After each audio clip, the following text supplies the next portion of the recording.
Yo, what is going on, guys? My name is NeonIsHere. Welcome back to a brand new video here today, bringing you guys how to make really good thumbnails, or how I make my thumbnails. Not too sure what I'm going to name this video, but basically in this video I just want to be showing you guys how to make good thumbnails in general. So obviously we're going to want to go ahead and open Photoshop. If you guys want to see how to get this like for free, I can show you how. But the first thing what you're going to want to do is find a good size for thumbnails. So the perfect size for that is to go to File, New. Now once you're in here, I have it preset, but you want to put the width to 1280 and the height to 720, and resolution to whatever you want. And it's because it's going to be transparent, so it really doesn't matter. Now make sure this is in pixels, because if you put inches or anything else, it'll be too big. Centimeters would be too small. Blah blah blah. So go ahead and hit OK. It'll come open. Make sure you have it on transparent. Now find a good screenshot that you're gonna want to use. So if maybe we want to crop out a person or something like that, we're gonna have to find a good screenshot. So right here I have a screenshot of May. You guys can do anything you want if you guys want to do something else, but for the example here, we're gonna be cropping out her snowball. That's what it's called. So we're gonna go ahead and open this like we did right now. Now once it's open, come to this little tool here. It's like a dotted square. Copy the whole entire picture, hit Control C, hit it a couple times because sometimes Photoshop doesn't copy it right. Then make a new layer, paste it, and then crop. We'll hit Control T to actually move it around, and then hold Shift and drag the corner down to kind of get it to a good size and make it fit the actual square. Now once we have it all cropped up, just hit Enter, and then you're done for that step at least. So next we're gonna want to go ahead and hit Filter, Sharpen, and then hit Sharpen, and then do Filter again, Sharpen, and then Sharpen Edges. That's what I do to kind of make it look a little bit better. And then you can kind of mess around with this, and then if you want to mess around with all that. So the next thing what we're gonna want to do, make sure this is actually completely thing, because I kind of have it messed up. The next thing we want to do is just delete this layer, delete the layer 1.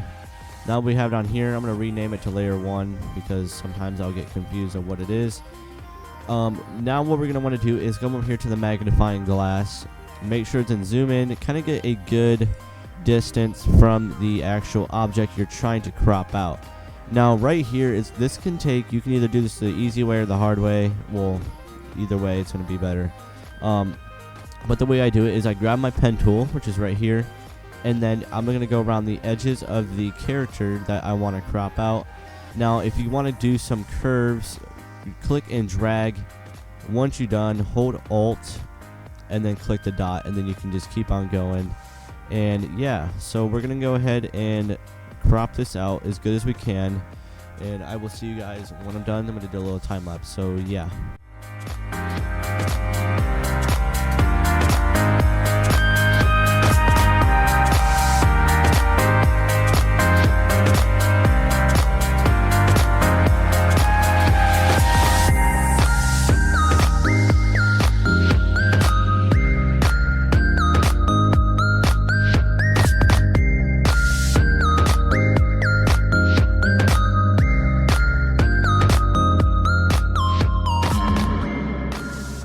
Alright, before we end it, what I wanted to say is the better you kind of crop this out, I kind of just ran through it, didn't take that much time on it. The better you do this, the better it will look. Now, once you get to kind of an inch away from your first dot starting point, which is right here, and let's say this is your ending point, you're going to want to connect it by just clicking on it. You want to right click, make selection, and make sure that's on 0. Hit OK, and then what it should do is kind of outline this and kind of dotted lines, as you guys can see. Once you do that, you're going to want to go up to this box, dotted box again, right click it, layer via copy, and then go back to that and look at it right now. Just make sure it looks good, and if it looks good into your preferability, just go ahead and put that layer back on. Now we're going to make a thumbnail that I made last video, so and we're going to be adding a little bit more to it. So that's how you crop out objects. And if you wanted to crop out May as this character, you could just do the same thing and just kind of take your time on her, since she's a bigger object and it would take much longer. So just do that. That's how you crop out images. Now what we're going to do is go to layer 1. We're going to go to filter. We're going to go to blur. And then go to Gaussian blur. And I usually put this around a 9.0 because it kind of looks the best. You can just type it in if you want. I kind of messed up. We're going to go to blur again because I kind of messed up. Accidentally hit enter. We're going to put it at 9.0. See, if it does this, which kind of does do it a lot, what you're going to want to do is just hit Control-Alt-Z a couple of times and make it back to normal. It usually will do that when there's no layer under it. Make a new layer and put it under it.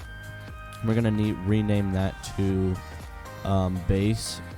Now, once you rename it, you don't have to rename it, but what we're going to do is put a box under it, just completely black, because if you don't, when you don't do it, it'll make it blur like it showed you just a second ago. So we're going to go ahead and go back to Gaussian blur and put it at 9.0, and it looks good now. So next thing we're going to want to do is double click on layer 2, or the object you cropped out. We're going to go ahead and go to outer glow. Now on outer glow, there's kind of a few things you can actually do with this. Now right here, as you guys can see, is there's a bunch of different settings, and it might look confusing, but I'm going to put it to the perfect settings that I always usually use. Go here to make sure this is on normal. Make sure on opacity is 100. Make your outline whatever you want. Usually I go for either a black or white. In this case, we're probably just going to go, I would say, black. Now we're going to hit OK, and we can change this later on if we want to make it look different. And for size, just go ahead and make that a 15, which is usually good. Now go ahead and go to stroke. I usually make this around a 4, because if you make it too big, it'll do this. Make it big, it just looks dumb. Now just go ahead and hit OK. That's all we need to do for outlining. Now if you wanted to crop out May and make her kind of cropped out also, you could obviously do that too, but in this video, just for time's sake, I didn't do that. So next thing we're going to want to do is go to new layer. This is usually what I do. Make a new box and kind of make it the top of the screen. I'd say right about there. Go to opacity and make that around, I would say around 50 in the 60s, and that should be good right around there. And we can go ahead and click that and see what it looks like. If you don't like it, you can obviously make it darker or brighter, whatever you like. Now for text, you just want to make a new layer, hit T, and then find your text that you want to use. And if you don't want to hit T, you can just hit this little tool down here. Now I usually use only 2 kind of fonts. It's either Big Noodle Thing, which is a pretty good font, it's the Overwatch font, or True Lies. It's around here somewhere, right here. It looks pretty cool. We're gonna go ahead and just put, I got the wrong font on there, hit T, True. There we go. We're gonna go ahead and type in Overwatch. Once you type in that, you can obviously resize it or into your preferability.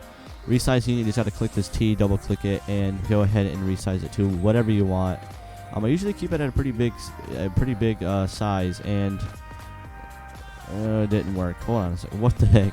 So sometimes it will do that for some reason. I do not know why. 240, and if it's still kind of not fitting in there, just go ahead and hit Control T. And make sure you hold shift if you're dragging the corners, because if you don't drag the corners, you can end up doing this and kind of messing it up. So we're going to go ahead and hit Control-Alt-Z, make it back to normal. Control-T, drag it, make sure you hold the shift. And then it'll be kind of whatever you want it to be. Now, you don't have to use this font.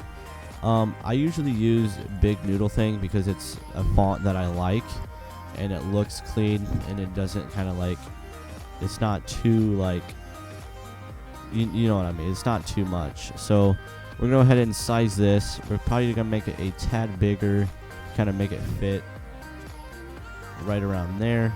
Overwatch, and right there, if you kind of mess around with it, you can actually center it in the middle to stop it from moving. And that's really what I do mostly. Also, like I said, if you wanted to crop out May, you could have. It'll probably look a lot better with May in there. But that is it. That's how I make my thumbnails. There's really nothing else to it, to be honest with you, besides doing more detail into it and you know, making it look better and just putting more words and stuff on it. Also, if you want to kind of make it your words kind of pop out a little, just double click it, go to outer glow, make sure everything's on normal, make sure this is 100. I'd make this black, and then make that size at 15, make the stroke at 4 or 5 at the most. I usually make it just only a 4. It kind of makes it look a little bit better. Now that is it for this video, guys. I hope you guys enjoyed this video. If you guys want to see like a more in-depth tutorial of how I actually make my full thumbnails, let me know in the comments below. If you guys have any questions on how to get Photoshop for free and you don't want to, you know, like use the trial, I will also make a video on that if you guys want me to.